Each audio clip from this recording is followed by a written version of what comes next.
Right. Good morning, good afternoon, and good evening to everyone joining around the world. Welcome to the Global COVID Lab Meeting. My name is Sabrina Welsh, and I'm the Director of Programs and Operations at the Human Vaccines Project, and I'll be your moderator for this webinar.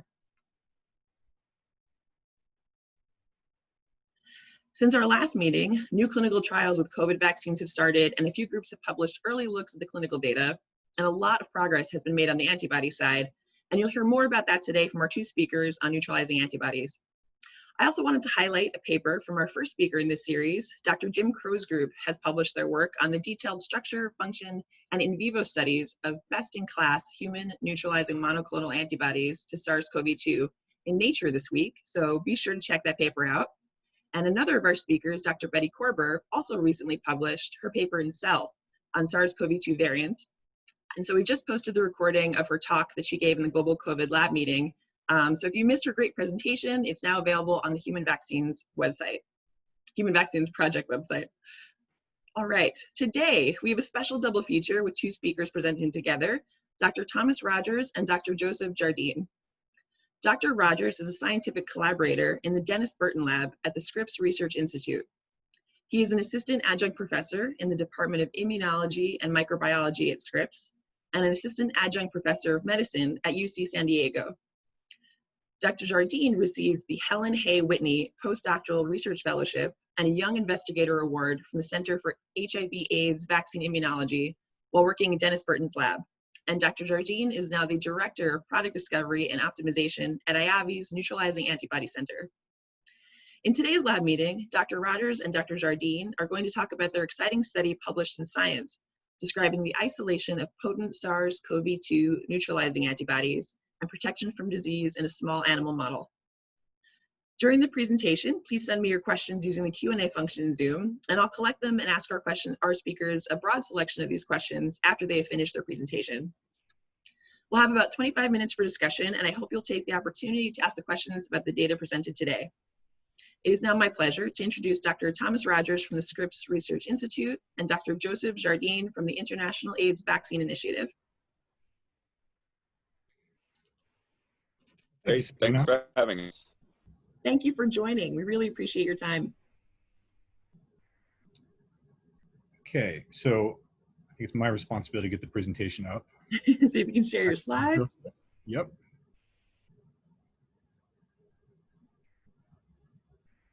Great. All right. Can you see that? Yep. Perfect. Okay. Great. Well, I'll lead this off. So first of all, thank you very much for the invitation to present. We've done a lot of work here over the last couple of months. It's been a very, very highly collaborative project. And so Tom and I are going to give a collaborative presentation. I've never done this particular forum before, so we'll see how this goes. Anyway, we're going to walk you through a little bit of our work, and in the spirit of trying to be sort of as open and collaborative as we can, we're going to present some of the data that we're working on now that is unpublished and is just done. Actually made the final slides for that yesterday.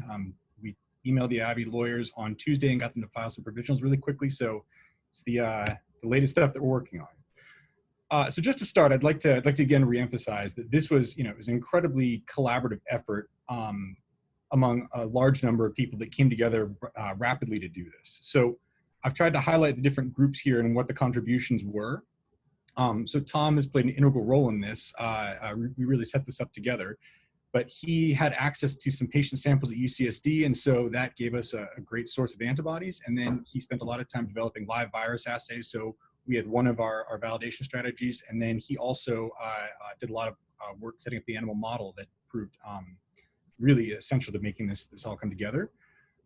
Delhi has been he developed a pseudovirus assay that allowed us to do the high throughput antibody discovery to find all of these antibodies. We've gotten really a lot of great protein from Rice Andrabi and Ian Wilson. Ian was producing the spike back in, I think, February, and immediately gave us biotinylated material to work with. Brian Bryony has done a lot of the analysis.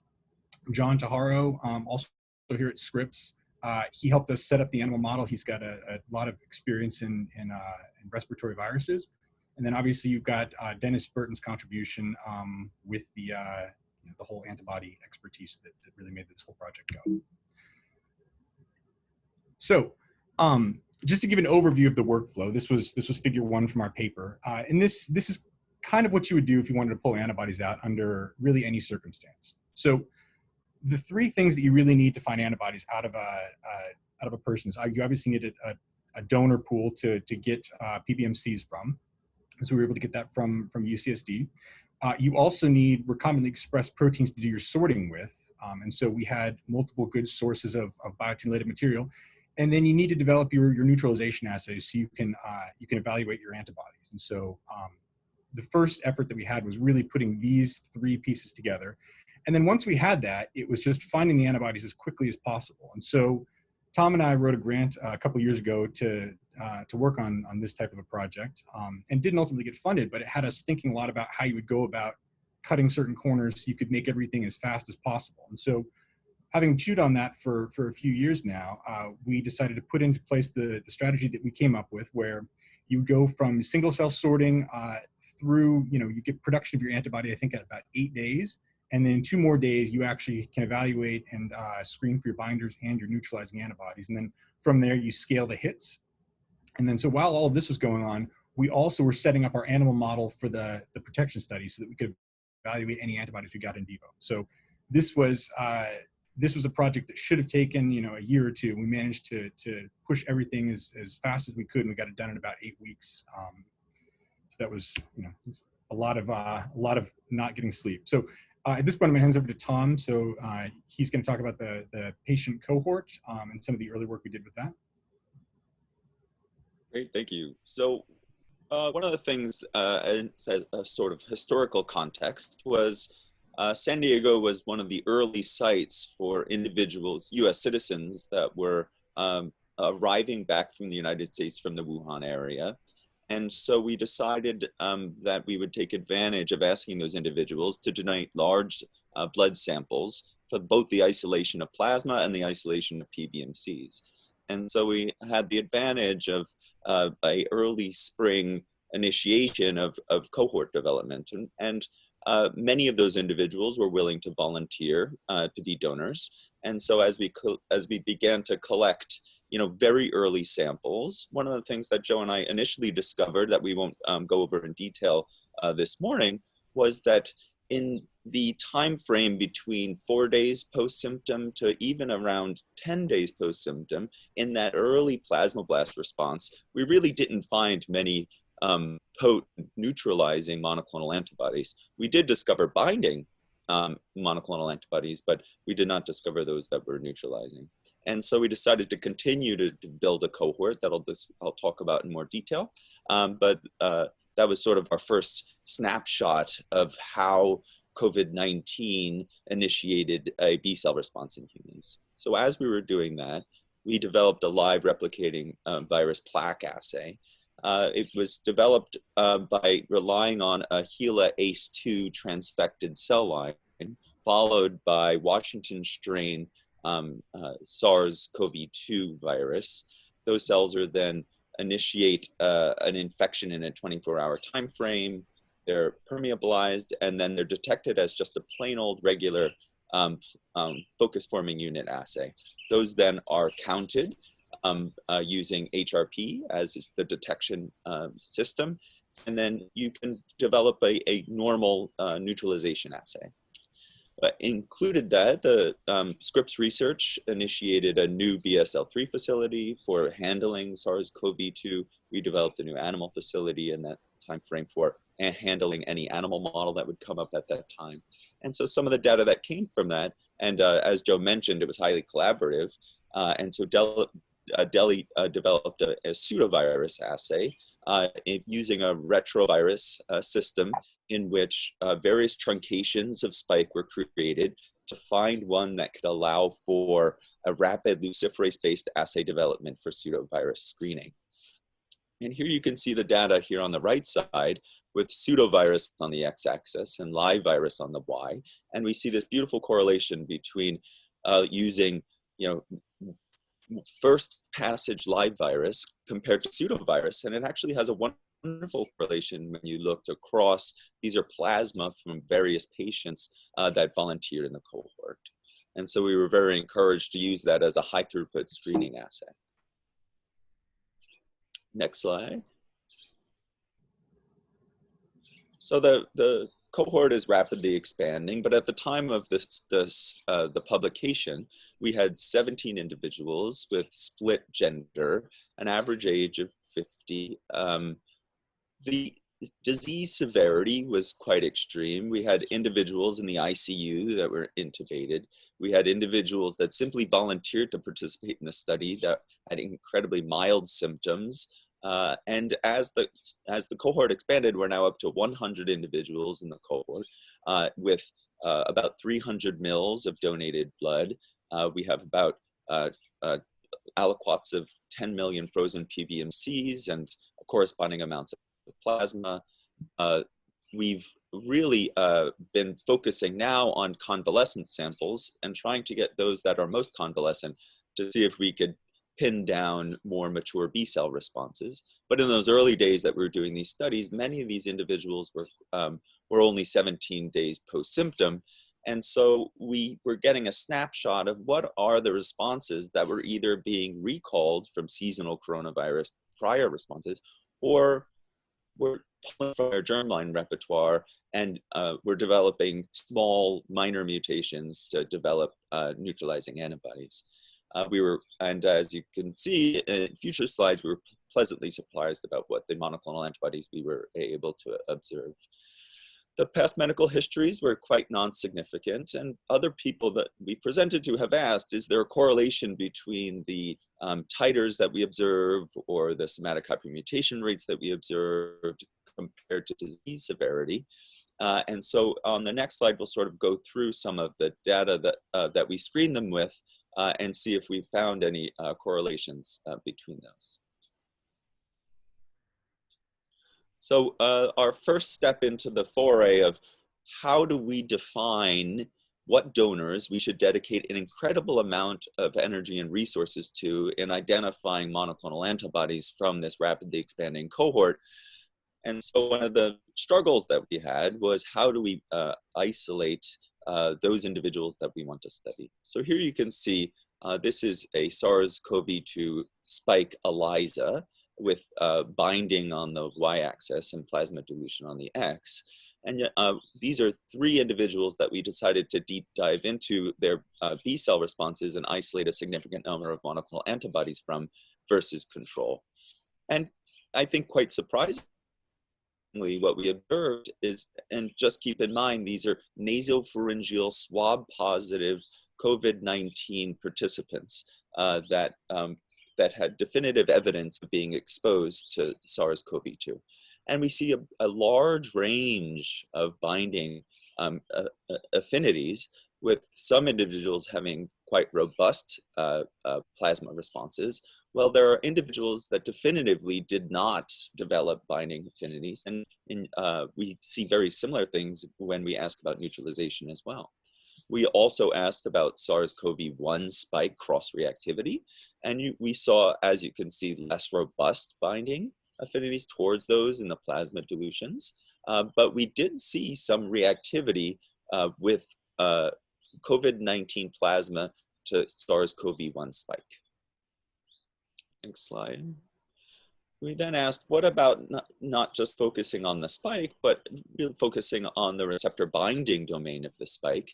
And so you can see that we really continued to maintain detection of the receptor binding domain when asking about plasma from this cohort, but had a significant loss in reactivity, in that cross-reactivity, when we asked about SARS-CoV-1 receptor binding domain, including in our most robust plasma response participants with really limited detection of SARS-CoV-1 RBD. Next slide. So this is one of the big barriers that we had for initiating high throughput screening of monoclonal antibodies was that this isn't a lab adapted virus, right? This virus has only been passaged a couple of times. We found it actually quite difficult to get it to replicate in a large number of cell lines. We've now screened over 25 different cell lines, both primary, immortalized, organoids, airway interface, and using detection methods such as cytopathicity, formal focus forming units, qPCR for viral RNA copy number. And so the assay that we ended up settling on was two different screening assays, both fairly equivalent, but you'll see the rest of the data being in a HeLa ACE2 model, was the initiation of infection in a monolayer of cells, followed by the detection of intracellular proteins using human plasma from our own cohort. This was before we had any monoclonal antibodies to directly test, and so it was a nice way to sort of get a jump start on detection of intracellular protein production from the virus. You can see that we were able to establish a neutralization assay, fairly standard in its log linear representation, and so we then moved on to COVID-19 plasma neutralization. And this data is quite representative of the binding data that we just observed. So SARS-CoV-2 neutralization was quite robust for a percentage of the cohort. And then there were definitively individuals that, despite their swab positivity, really did not exhibit a profound amount of neutralization, even after 14 days of virus exposure. We now are in a phase of recruiting those individuals to come back for further convalescent samples. And so we're quite eager to see whether this subset of the cohort actually slides into the neutralization subset, or that they continue to maintain a lack of neutralization and a lack of binding. And so that's one of the studies that we're doing now. And then reflected in the binding data, we really see a dramatic loss in the cross-reactive neutralization potential of COVID-19 individuals in their plasma neutralization potential for SARS-CoV-1. Next slide. So given these data that we just presented, we decided to focus on 3 individuals, 6, 12, and 25, for a deep dive that Joe will describe into the incredibly rapid production of a large number of monoclonal antibodies. Okay, thanks, Tom. So I'll go through the B cell work that we did to isolate the antibodies. And so before we start, this was a huge amount of work that was done really by about 3 people here. I guess maybe 5 people here. So we had Elise Landy doing all of the sorting. We had Deli and Feng Zhu running the newts, and then they had a couple of people that were helping them with the stuff. So what I show you here is a tremendous amount of work by really just a couple of people. So when we were getting started with this, it wasn't immediately clear what the best strategy for sorting was. So over here on the left, I have the SARS-CoV-2 S protein spike. And so we had a nice source of this through Ian Wilson, and it was biotinylated, so we could go ahead and do our standard B cell sorting with it. And we knew from the previous work on SARS-1 that the RBD was going to be a very interesting target. And so I pulled that out there on the right. But we really weren't sure what the best baits would be. So you could hypothesize that using the entire spike protein as bait would be good, because you could get antibodies that are going to bind potentially outside of RBD, or may bind to the correct regions, because over here on the right, I've colored gray all of the areas that are likely occluded when RBD is in the context of the functional spike. But the flip side to that is this spike was relatively untested. And what we learned in the HIV field was it's actually really hard to make the biologically relevant trimeric spike. So we decided to sort of hedge our bets and go with both. And so we set up a fairly standard B cell sorting strategy. So up there on the top, I've got the gates we used. You've got your standard scatter singlet gating strategy.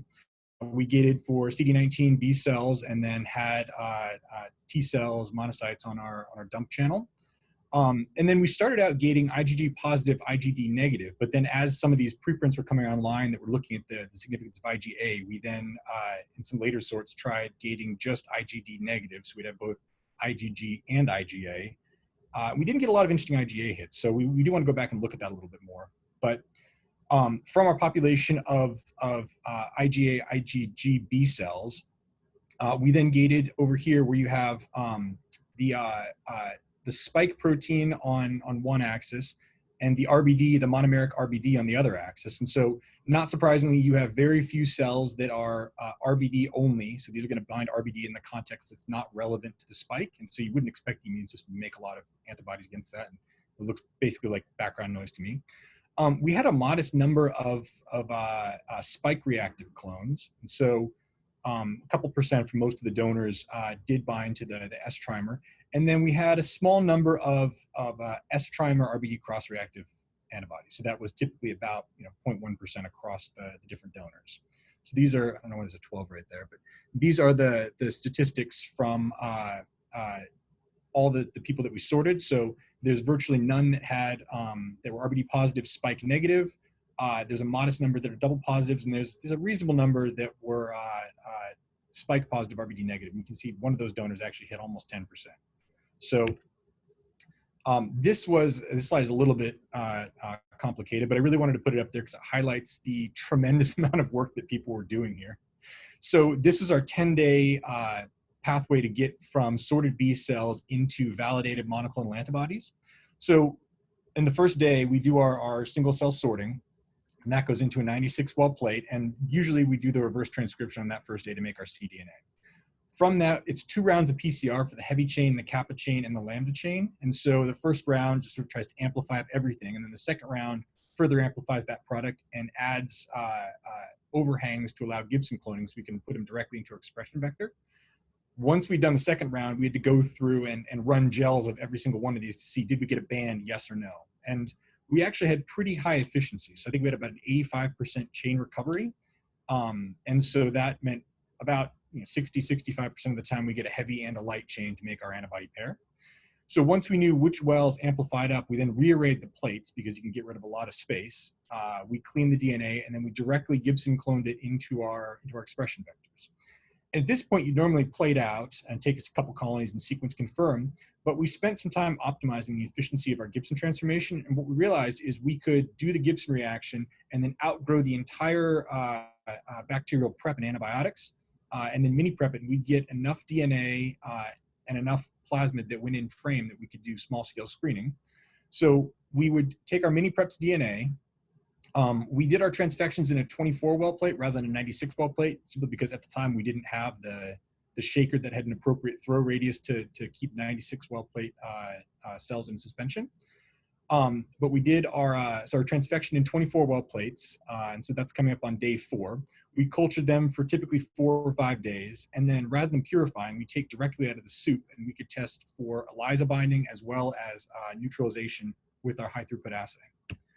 So this would be the summary of the antibodies that we actually successfully expressed. We sorted, I think, about 3,000 total B cells. Of that, we got a little over 2,000 heavy light pairs that we put down our expression pipeline. And the majority of them actually did express. I don't know where my scale is on here. The way that this is set up is white is nothing, dark blue is a lot. So probably 80 or 90% of our antibodies, they did produce an IgG. So this is our ELISA screening. Of the ones that produced an IgG, probably about half of those bound to the trimeric S protein. And then you have a much smaller subset that was S protein RBD cross-reactive. And then we used BG505 just as a negative control to get rid of the sticky clones. You can see there was a handful down here. So we had mapped out our specificity pretty quickly for what these antibodies bound to in high throughput. And then from that, we prioritized, from that we went on to test neutralization. And so we just basically did a 3-fold dilution in our pseudovirus assay. So the undiluted was actually really messy. We saw a lot of antibodies that gave positive neutralizing hits in the undiluted sample. But when you did your 3x or your 9x dilution, you actually could narrow it down to relatively few hits. And so from this data, we selected a small subset that I've flagged up here. It's a little bit hard to see because there's 2,000 antibodies on here. But we ended up producing about 40 in the end. So we were thrilled to see, I pulled a subset of those 40 antibodies out here. Of the clones that we made, we actually had some pretty potently neutralizing monoclonals. So I think our favorite one in this assay was CC 6.29 that had an IC50 of about 1 nanogram per mil. But we had a nice range of antibodies. And so we wanted to go in and further characterize them, because one thing that immediately jumped out at us when we were doing this is all of the neutralizing antibodies were binding to RBD. We really weren't seeing a lot of spike binders. So at this point, Devin jumped in and decided to do some epitope binning. So we got the octet fired up. And what we found that was initially quite surprising, and makes perfect sense once we looked at it a little bit, but all of the neutralizing monoclonals basically mapped to a single epitope on RBD. So we're calling that RBD-A. We found a couple that mapped to RBD-B. We didn't find anything that competed with CR3022, which we're calling RBD-C. And then the antibodies we found that bound to the S trimer really didn't neutralize at all. So if you look over here at the neutralization potency by bin, you can see that the vast majority of antibodies really are in that RBD-A. So to get into this a little bit more, we went ahead and did some ACE2 competition, because we were pretty sure that RBD-A would be directly competing with ACE2, and that turns out to exactly be the case. So on the left over here, I've got the IC50 of our different monoclonals, and then on the x-axis, I've got percent competition with ACE2. And this was an assay that Deli set up, where he had his ACE2 expressing cell line, and he would pre-couple biotinylated RBD to fluorescent streptavidin, and then he'd mix that with antibody. And so it measured not only does it compete with it, but you get these sort of partial competition, because there's going to be a dissociation rate with the antibody complex. So you actually get this really, really nice correlation that shows neutralization really is highly correlated with competition for the ACE2 epitope. And so then just to highlight this, this is the crystal structure that Ian Wilson has recently solved. So you've got your RBD here in orange, and then this is one of our antibodies, CC12.1 here in blue. And if you superimpose the ACE2 surface representation, you can see that it clashes about as much as you could possibly ask for. I mean, it'd be hard to design something that clashed more than this. About half the antibodies actually engulfed in ACE2, and of the heavy chain, you can actually only see a little bit of the CDRH3 sticking out the bottom right there. So that's about as much of a clash as you can get. And then one thing that we also noticed, our antibodies were almost all specific for SARS-2. We had very, very few cross-reactive antibodies. And if you look at the sequence conservation between SARS-1 and SARS-2, what I have here is the ACE2 now represented as a blue molecule, and I've got RBD represented as a gray surface, and I've highlighted the mutations in RBD between SARS-1 and SARS-2. So all the mutations actually, not all, the majority of mutations fall in the epitope that recognizes ACE2. And so since that's where our antibodies are binding, that suddenly explained why we didn't have any cross-reactive, or very few cross-reactive SARS-1, SARS-2 antibodies. So at this point, I'll turn it back to Tom, and this is the really exciting part of our study. So you get to go to that.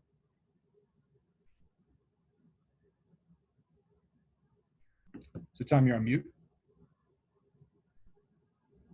Sorry about that. One of our major goals is to identify 2 different monoclonal antibodies that had non-competing epitopes that could be used in either a preventative or therapeutic medical countermeasure. And so we wanted to make sure that that was definitively true in an in vivo setting. At the time, there weren't many animal models that had been successful in the SARS-CoV-2 research world. We had known from SARS-1 that there are a few animals that had been successfully used, and so we decided to investigate the Syrian hamster model. The model itself, shown here on the right, is the intraperitoneal injection of monoclonal antibodies at day -0 for a prophylaxis study. The intranasal inoculation of 10 to the 6th live Washington strain SARS-CoV-2, the measurement of what is the serum concentration of the monoclonal antibodies at the time of inoculation, followed by daily weight checks, and then finally harvesting of lungs to ask about what is the viral replication or the prevention of viral replication compared to control groups. So we've investigated 2 different monoclonal antibodies and their comparative IC50s, and asked, are they successful in prophylaxis? Are they successful in therapy? Are they additive? Are they synergistic? Is there any evidence of antibody-dependent enhancement in a subtherapeutic concentration? And so all of these studies are currently underway. The dose selections you can see here in the bottom right, and they're approximate milligram per kilo. So next slide. So here you can see the results from our study themselves. We did a fair amount of work to establish both dose, what is the readouts, what is the phenotype, what is the histopathology that we observe, and how can we make this model as high throughput as possible to screen those antibodies that Joe and his group were observing in the lab. So I described the model to you. Here you can see in the control group, using an isotype control, we found about 15% weight loss at day 5. That was observed for other pathogens as well in this model, so we were excited about that. It's 6 animals per group. If you take then each of the corresponding dosages of the antibodies, you can see that at the 2000 dose, we actually observed no detectable weight loss at day 5, as well as in the 500 microgram group. And as we drop the dose, you see an intermediate response in the 125, and these 2 lower doses matched that control group in terms of their weight loss. I think one of the intriguing observations that we're currently scratching our heads about is that there does appear to be a trend that they had slightly more weight loss than the control group. And so we're currently investigating whether that's statistically significant or not. The second readout that we had for this model is lung viral titers. The lungs are harvested, they're homogenized. We then use RT-qPCR and ask, what are the viral mRNA copies per milligram of lung at day 5? So the control group had about 2 × 10⁷ viral copies per milligram of lung at day 5. We saw then matched amounts of virus observed for these 3 concentrations of antibody. And we saw an intermediate amount of virus observed in these 2 lower concentrations. Some new data that we're currently pulling out right now is we asked, well, why do the 3 groups that observed no phenotypic changes still have detectable virus? And what we observed is that these 3 groups actually have no live virus. So that you do a focus forming unit plaque assay on these, we observe no actual live plaques in these 3 groups. Where if you actually look at those that have this intermediate phenotype for viral mRNA copies, they indeed do have live virus replicating in their lungs. And so our current hypothesis is that this is either killed or carryover from the inoculation event 5 days earlier.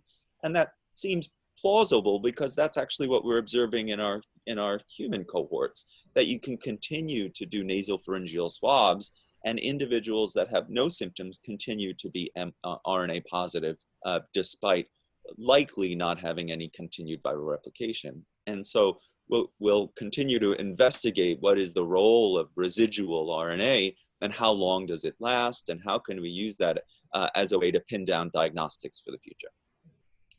And just as a heads up, the corresponding amounts of monoclonal antibody that was associated with these concentrations is approximately 30 micrograms per mil in the serum, followed by 20, followed by 15. And so these are reasonable doses that could be achieved as either a prophylactic or a therapeutic. And given the advances in monoclonal antibody formulation, they can either be achieved by a single IV dose or by subcutaneous injection. We're currently investigating the durability, but keep in mind these are human antibodies in hamsters, so we have to caveat that data, but we'll continue to sort of investigate durability in vivo. Next slide. So here you can see that we continue to screen and investigate monoclonal antibodies in this system. And, you know, I think reassuringly, not all the antibodies are as effective as that very potent monoclonal antibody. Just as a heads up, it had about 30 nanogram per mil. And so that's not even our most potent monoclonal. So we're currently screening the antibody that Joe mentioned, the 1 nanogram per mil. And so we hope to see that we can drive down the necessary serum concentrations that we observed for the slightly less potent monoclonal we did initially. This is a monoclonal antibody that had no statistically significant difference between the controls. And so I think it's a validated assay. It's fairly easy to do. There's a review coming out in a large consortium of SARS-CoV-2 animal researchers that kind of go over the pros and cons of each of the models. And so we felt that this is quite a robust model to continue to screen monoclonal antibodies. Next slide. And so, you know, as you've seen, you know, this was an incredibly collaborative effort. It initially was propagated by the recruitment of very kind individuals, that of 17 COVID positive individuals for potent neutralization using novel both pseudovirus and live neutralization assays that were developed in-house in a very rapid way. Then really great advances in monoclonal antibody discovery with over 2,000 monoclonal antibodies isolated. We've identified 6 epitopes that were targeted by B cell responses in these individuals, 3 that target the RBD, 3 that appear to be non-RBD. We're working on structure, both with the Ward Lab and Ian Wilson's group. We have identified very ACE2 specific monoclonal antibodies that can neutralize at around 1 nanogram per mil. Many of our monoclonal antibodies are non-polyreactive. We've been able to achieve quite good yields with transient transfection, hopefully allowing for large batch bioreactor production in a rapid way. Important, I think, for moving forward in terms of monoclonal antibody delivery in the future, we have identified monoclonal antibodies that are both potent and non-competitive. And so we have alternative RBD epitopes that demonstrate neutralization in live virus assays with quite significant EC50 ranges that could be used as a combination therapy, and specifically RBD-A, that ACE2 binding site, the RBD-B, which has an alternative epitope. And finally, the Syrian hamster model demonstrated protection from disease with our most potent monoclonal antibodies. So next slide. All right. So I'm gonna jump in here again. So that was, you know, Tom just gave a great summary of the paper and all the work that we did going into that. And so I'm just gonna try and do this pretty quickly because we're running a little bit short on time. But one of the things we wanted to highlight here was, you know, now that we've got all these systems in place, what else can you do with it? And so, you know, early on in this epidemic, we spent a lot of time putting in place the neutralization assays, the animal models, getting our high throughput capabilities all up and running. And so we got a pretty nice collection of first generation antibodies. We've got some that neutralize quite potently, but we would love to have ones that neutralize more potently, because particularly when you start thinking about prophylactic use of these things, if you can give less antibody, that could be a major, major advantage. So what I've highlighted here is this is actually a correlation where I've pulled out just the antibodies that recognize the RBD-A epitope. And we're correlating affinity here with neutralization. You can see you have a pretty nice correlation. And this is something that we've seen with a lot of other antibodies. We've done a decent amount of work with this in HIV. And so what we found in the past is if you improve the affinity of your neutralizing antibody, you can subsequently improve the neutralization potency. And so just as a historical sort of exercise, we wanted to try this out first on CR3022. So this is one of the antibodies that was initially looked at very, very early on. It existed before this epidemic. It's actually reactive against the SARS-CoV-1. And so CR3022 has been reported by numerous groups to bind RBD, but it doesn't neutralize RBD. So on the left here, I've got the crystal structure from Ian Wilson that shows, you know, it makes a lot of very nice interactions.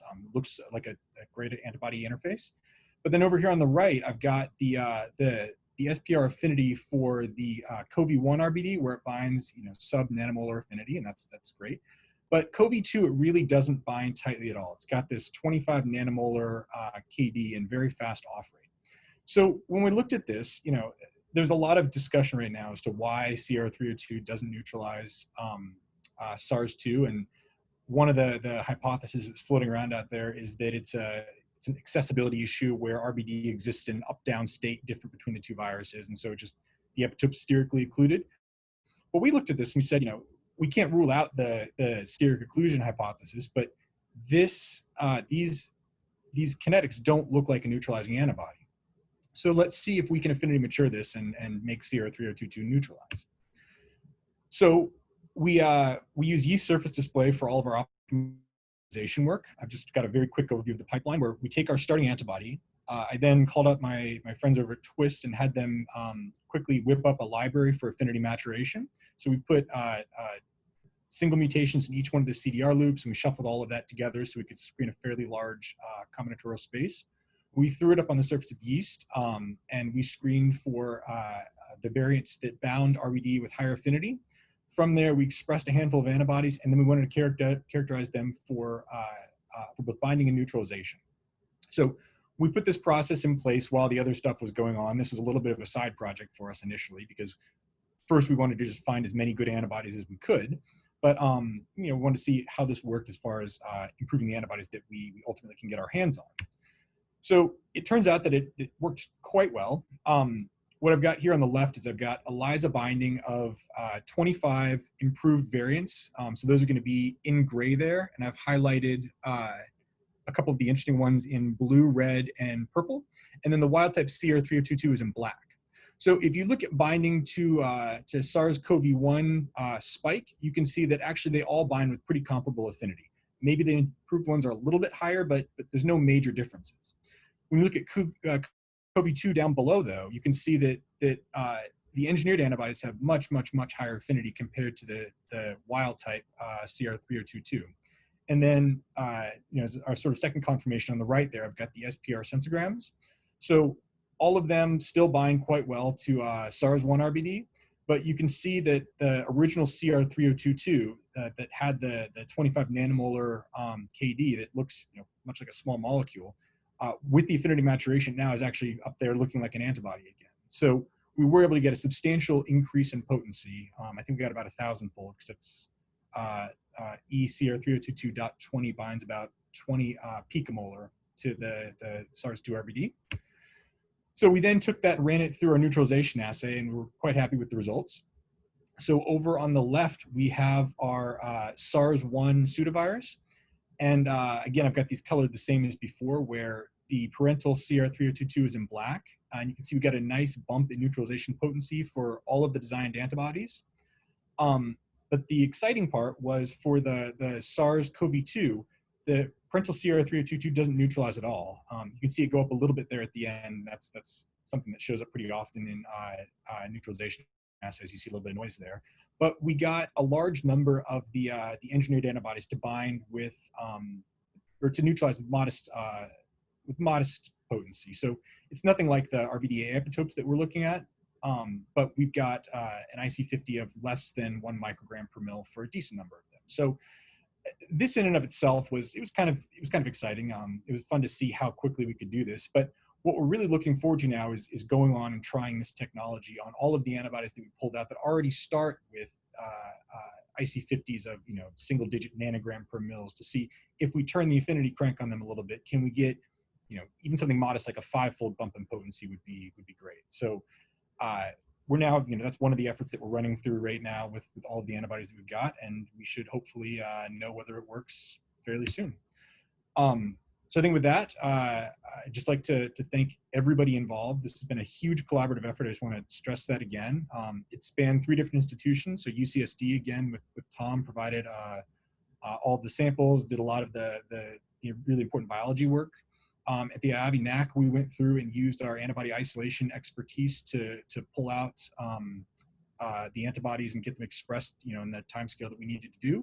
And then we did a lot of synergizing with the expertise here at Scripps to address a lot of the other problems, to get the proteins to look at the animal models. And so this was an effort that really wouldn't have been possible had it not been for, you know, this synergy of biological scientists and biological engineers that came together to do this. I'd also like to thank the donors. So the money to do this came from the Bill and Melinda Gates Foundation, NIH, as well as IAVI. And I'd like to thank all of the IAVI donors.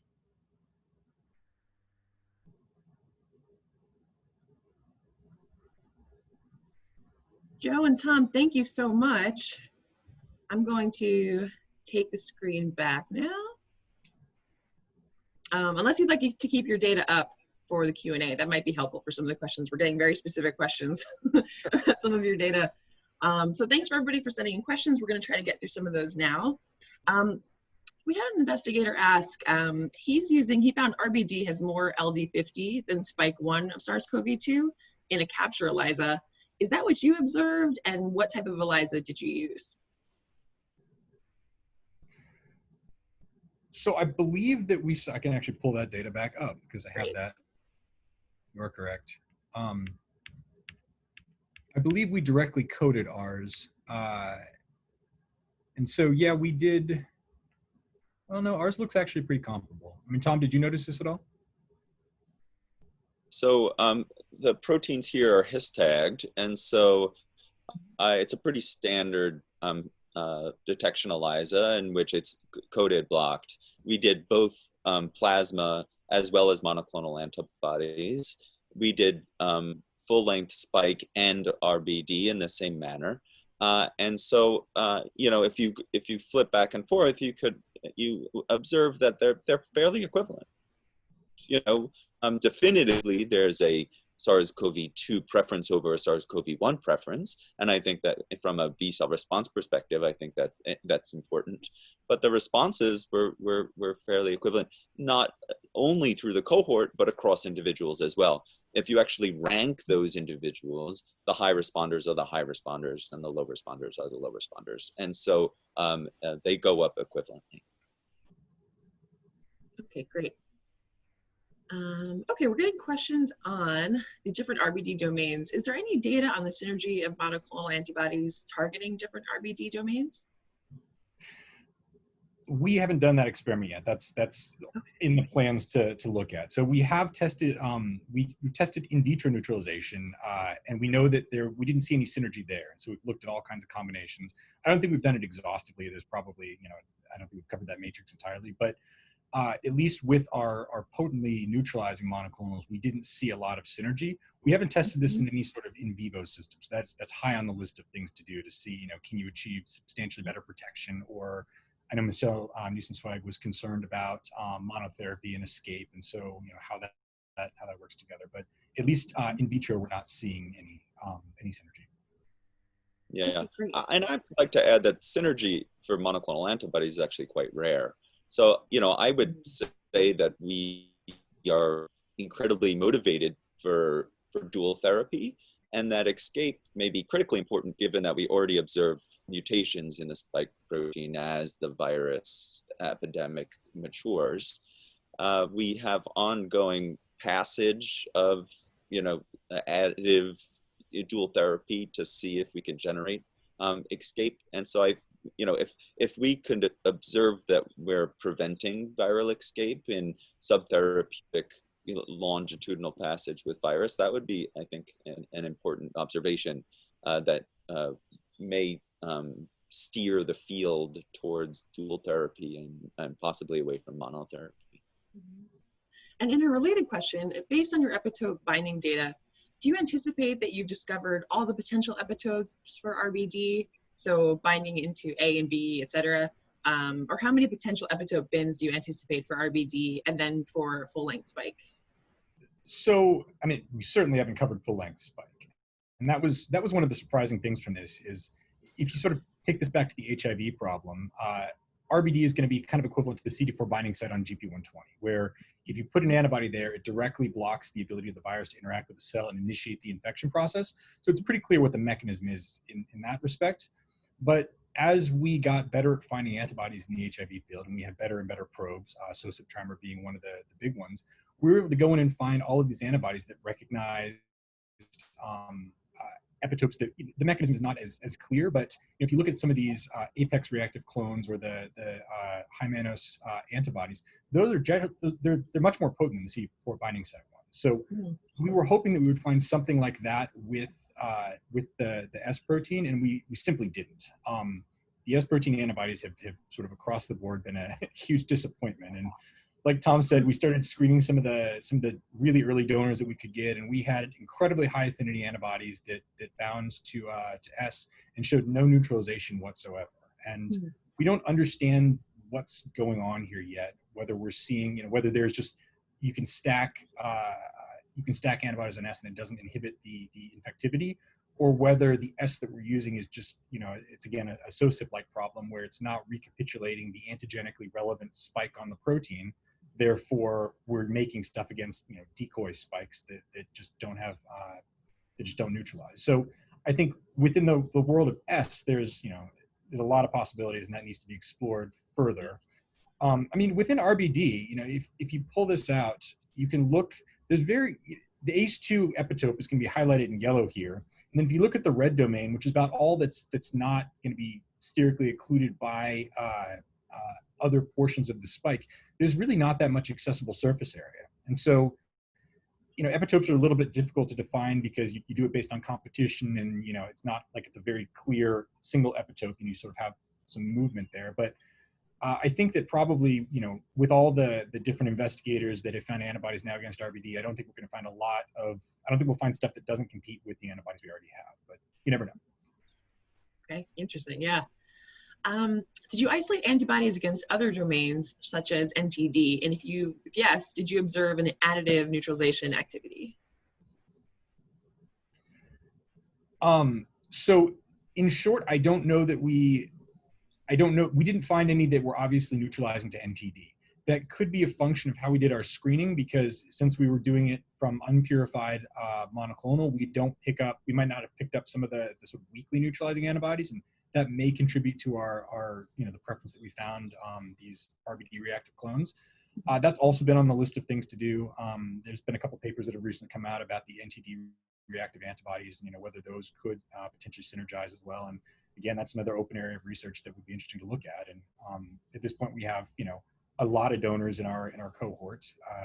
It was a little bit slim pickings at the beginning because San Diego did a really good job of social distancing, and we just never had that spike of cases. But at this point, we now have a large donor cohort, and interestingly, they've had a lot more time to develop antibodies. So what we initially found had very, very low levels of somatic hypermutation, just a couple %.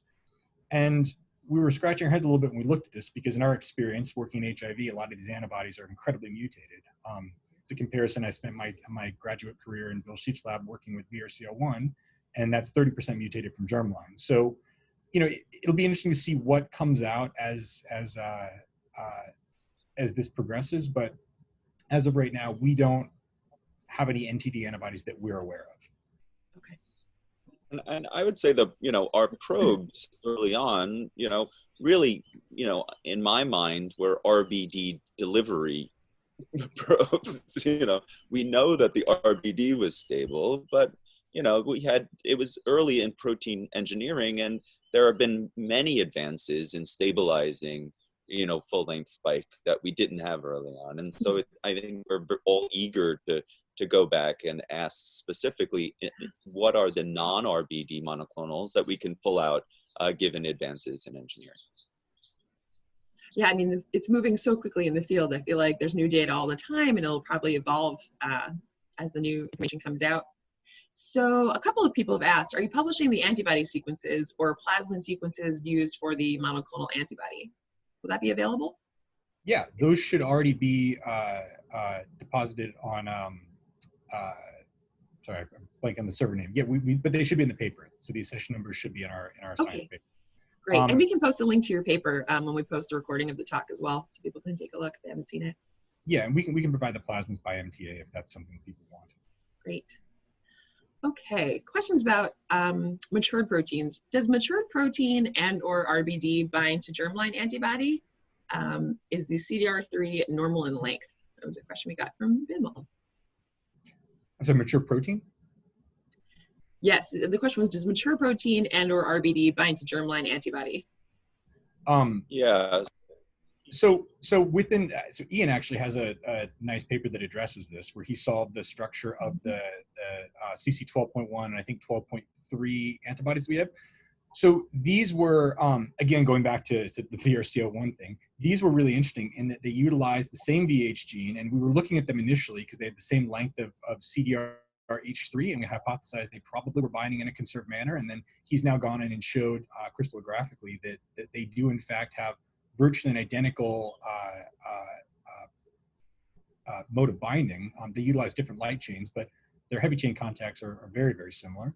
And interestingly, these antibodies are almost germline. So they picked up just a couple of mutations, and we've made the germline reverted variants of both of them. And CC 12.3, I believe, still actually neutralizes a little bit. Definitely not as potently. So the mutations that it did pick up, they do help contribute to increased neutralization. But at least in the case of that RBD-A epitope, these antibodies are found from a number of different groups now, and it looks like you don't need a lot of mutations to go from where you start to something that's neutralizing. And in some cases, you might not need any. And a question on the VH gene. What VH gene does CR3022 use? I think it's very specific question. if I remember off the top of my head, I think it's 551, but that's that would be buried somewhere in the data that we've got for the library design. Sure. Yeah, I do remember one of the things that, it was a nice developable VH gene, which is probably why they moved that antibody forward in the first place. But the rationale is if we can piggyback on something that already is good, that's a lower bar to move that into a potentially. It's a good place to start. Yeah. Yes. So sort of thinking forward, next steps, SARS, MERS, COVID-19 have emerged in the past 2 decades. So we can assume that other coronaviruses will emerge in the coming years, suggesting that the need for cross-reactive monoclonals and universal coronavirus vaccines. Can you both speculate on strategies that may be used to achieve these goals of broadly neutralizing monoclonal antibodies against coronaviruses and the development of maybe a universal coronavirus vaccine? Yeah. What we observed and continue to observe that in pre-SARS-2 epidemic, we each of us had SARS-2 cross-reactive B-cell responses. And so it does appear that there is the potential for a broadly reactive, right? We don't know neutralization, but a broadly reactive B-cell response against seasonal coronaviruses and epidemic potential coronaviruses. I think one of the important things to pin down is if you previously were infected with a seasonal coronavirus and had binding antibodies, does that put you into a more pathogenic group, or does that put you into a more protective group, right? Could this be a predictor for disease severity or disease prevention? And so understanding the relationship between these coronaviruses that whip around the world every winter, right, and cause the common cold, a little bit of sniffles, what is the difference both in pathogenicity, right, infectivity, which SARS-2 wins the prize for, it appears, and protection. The world has been working on coronavirus vaccines in the veterinary field for quite some time without significant success. And so how can we lean on that data and find those areas in the spike protein that are cross-reactive against those 3 pathogenic viruses? And so that's much of our work is focusing on that right now. Great. Okay, so we're almost at the end of the hour. We received a lot of questions. Thank you all for your time and your questions here. I just want to wrap up with a next steps for your research. What is your next project looking like? And if you had a dream collaboration, because it does seem like there's so many collaborations that came together and different partnerships that made this project work really well and produce this type of interesting data. What's your dream collaboration, or if you could get anything from the field to enhance your work and move it forward, what would that be? So my wish is to have the ability to see how these monoclonal antibodies work in the clinic. You know, we've dedicated so much time and so much effort that really, you know, from our perspective, as we have found highly potent monoclonal antibodies against 2 independent sites that are non-competing, that work effectively in vivo, moving the ball forward in a rapid way that these could make a clinical difference as a medical countermeasure would be, I think, an important tool as we're still deciding whether vaccination would be both safe and efficacious and both in its durability and broad response against varying isolates that mutate. And then, of course, broadly neutralizing antibodies that we just discussed. That was about where I was landing as well. As I was, One of the big gaps right now is, you know, we've shown a lot of this nice protection, and we've also seen some, you know, evidence of potential enhancement, but they're in models that are artificial. You know, a hamster's not a human, and so having access to something that better replicated that, you know, I wasn't going to go all the way to human like Tom did, because I don't have that clinical background, so that wasn't my first thought. But, you know, having access to a system where you could test these things quickly and in a very biologically relevant context would be great. Because, you know, one of the things that's really nice about sort of where we are scientifically right now is we can, you know, antibody therapy is something that you can now potentially use, and that wasn't available even a decade ago. And so with the ability to produce these antibodies at scale and as cheaply as we can, you also open up the avenue to do things that vaccines can't, where you can engineer them to have all kinds of, you know, to have increased affinity, as well as all kinds of different modes of binding. I mean, you can look at Gary Nabel's tri-specific as an example of you know, how you can shove a bunch of stuff together and create a product that you obviously would never get naturally, but can be incredibly effective. So yeah, having access to the better models would be fantastic. Great. Well, Dr. Rogers, Dr. Jardine, thank you so much for your time. This has been a really interesting presentation. And I can't thank you enough. I know you've been busy in the lab trying to get all this great work done. So thank you so much for taking the time out to join us today. Yep. Thank you. We really appreciate it. Yeah. And thanks for everybody for your questions and participating today.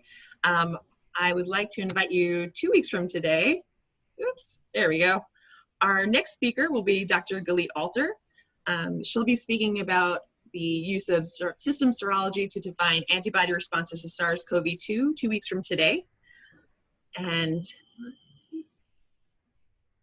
If you're interested in more research on COVID-19, please sign up for the HVP COVID report. In this newsletter, we present insights from experts all around the globe and highlight the latest scientific articles and data. And you'll often see papers that our speakers from the COVID meeting are presenting in that report. So please take a look at that. And please feel free to visit our website and follow us on LinkedIn. We'll upload a recording of this webinar there as soon as it's available. And I want to thank you all again for your time. Have a great day, stay safe, and we hope you'll join us again on the next Global COVID Lab meeting. Thanks so much.